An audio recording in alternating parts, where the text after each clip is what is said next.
Okay. When we last left off, Troy was yelling at death. It's been 1 week since the horrible news about Alberta. We're in the exterior of the backyard. It's 1 week later and it's afternoon. In the kitchen, the radio's on. It's opening day for the Pirates. The broadcast plays throughout the scene. Rose is on her knees, weeding in the garden. She hears the back door open and looks toward the porch. Troy is there, holding a small, fair-skinned infant in his arms.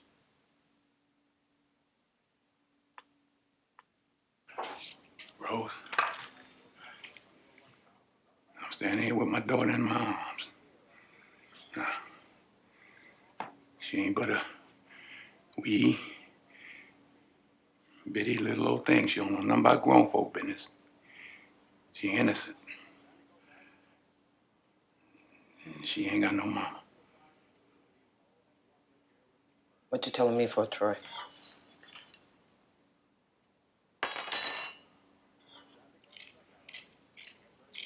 Passes. Troy goes into the kitchen. Troy stands still. The radio blares the baseball game.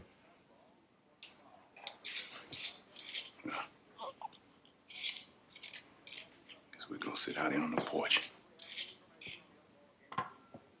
Now Troy's calling back into the house to Rose as he speaks, even though she's not there with him. He wants her to hear. Oh.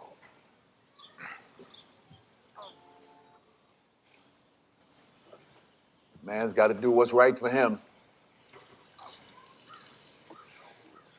Ain't sorry for nothing I've done. Felt right in my heart. You smiling at.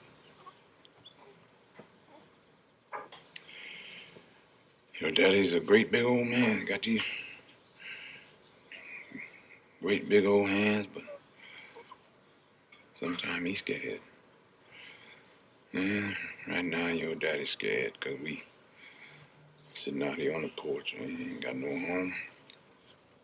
Oh, I've been homeless before. I ain't never had no baby with me, but I've been homeless. You just be out there on the road by your lonesome. See one of them trains coming by, just kind of go, say, please, Mr. Engineer, let a man ride the line. Please, Mr. Engineer, let a man ride the line.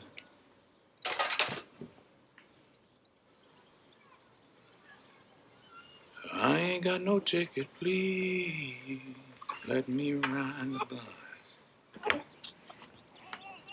Rose comes out and Troy stands. She my daughter, Rose. My own flesh and blood, I can't deny her. No more than I can deny them boys. And them boys is my family. You, them, this child is all I got in this world, so I guess what I'm saying is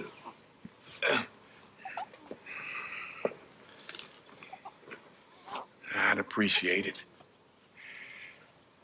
if you was to help me take care of her.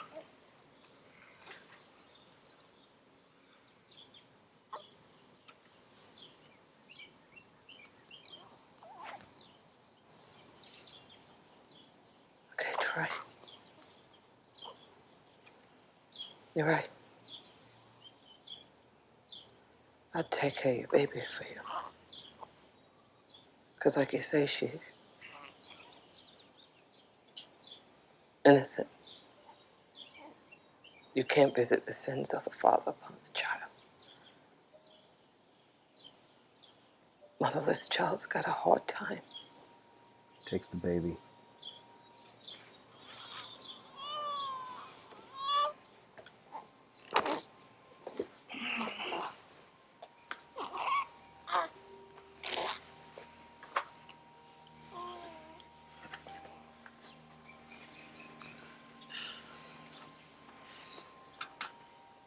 Right now, this child's got a mother.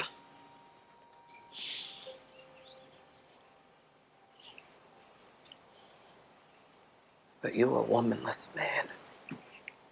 Rose goes back into the house with the baby. Troy remains frozen. Over this, the sound of a truck idling. As we pick up, it's going to be the exterior of a street in a wealthy neighborhood. It's 1 month later. It's early morning. The lawns and the trees along the street are bright spring green. A garbage truck idles as two young African American collectors lift and empty cans. Troy's in the driver's seat. He's bored, lonely. Through his rearview mirrors, he watches the collectors talking, laughing.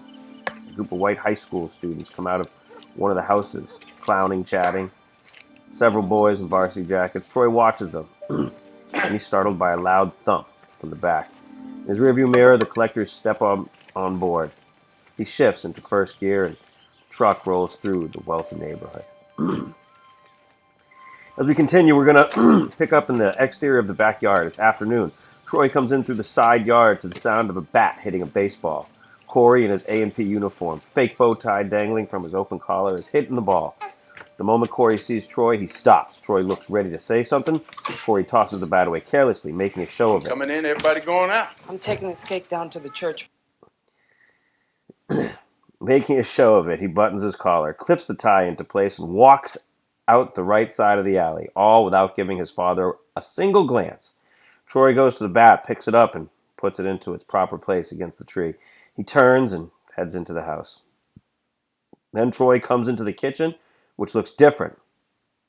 It's cluttered with baby bottles, nipples, high chair, two steaming pots, and one cold covered pot are on the stove, the heat turned off. Rose, dressed up, holds the baby in one arm, from which a purse hangs, stuffed with diapers and two warm bottles. With her free hand, Rose picks up the cake. For the bake sale. Lyons is by to see you. He stopped by to pay you $20. It's laying right here on the table. Here go this money. Well, put it in there on the table, Troy. I'll get it. Time you coming back? Ain't no use in you studying me. Don't matter what time I come back. Just ask you a question, woman. Can I ask you a question? Troy, I don't want to get into it now. Your food is in there on the stove. All you got to do is heat it up. And don't be eating the rest of them cakes in there now. I'm coming back for them. We're having a bake sale at the church tomorrow.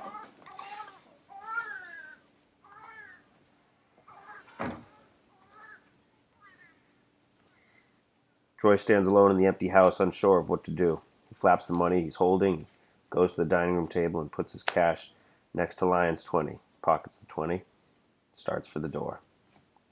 Now it's interior of Taylor's bar. It's late afternoon. Troy is sitting alone at the bar, generous glass of gin before him. He takes a sip. Someone pulls out the stool next to him, starts to sit. Troy looks, and it's Bono.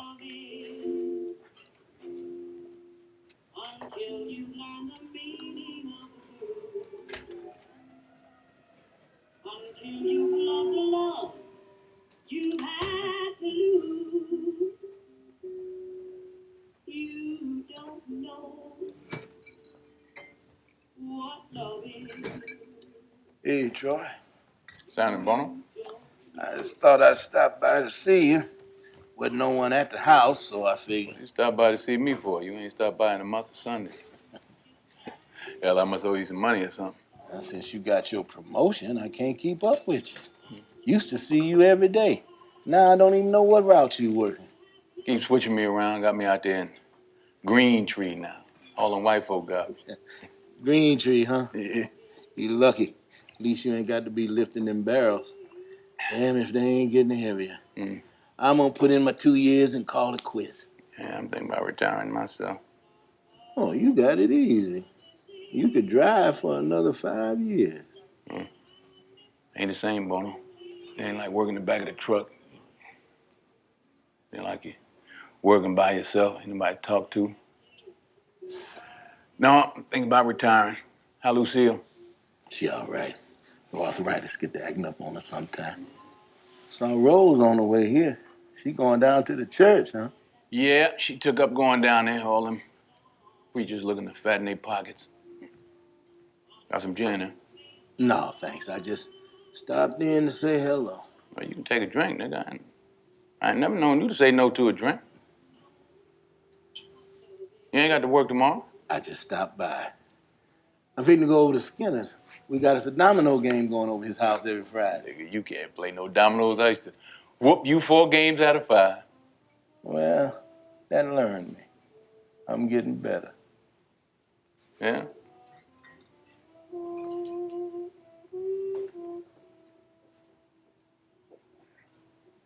It's all right.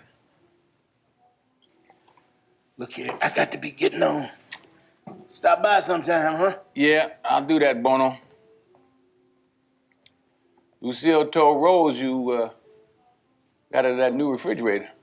Yeah, Rose told Lucille you had finally built your fence, so I figured we'd call it even. I knew you would. Yeah. Okay. I'll be talking to you. Yeah, good to see you, Bono. I'm gonna stop over. Yeah. Okay, Troy.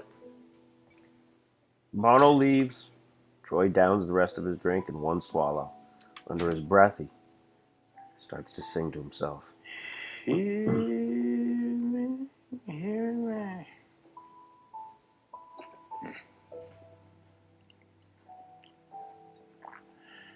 I know a dog that named Blue. You know, Blue was mighty true.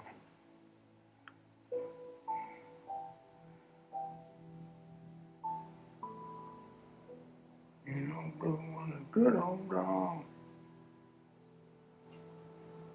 Corey walks home from work in his A&P uniform and passes an armed forces recruiting office. In the window, a poster, a big, handsome white Marine. Above him, we aren't looking for just anyone.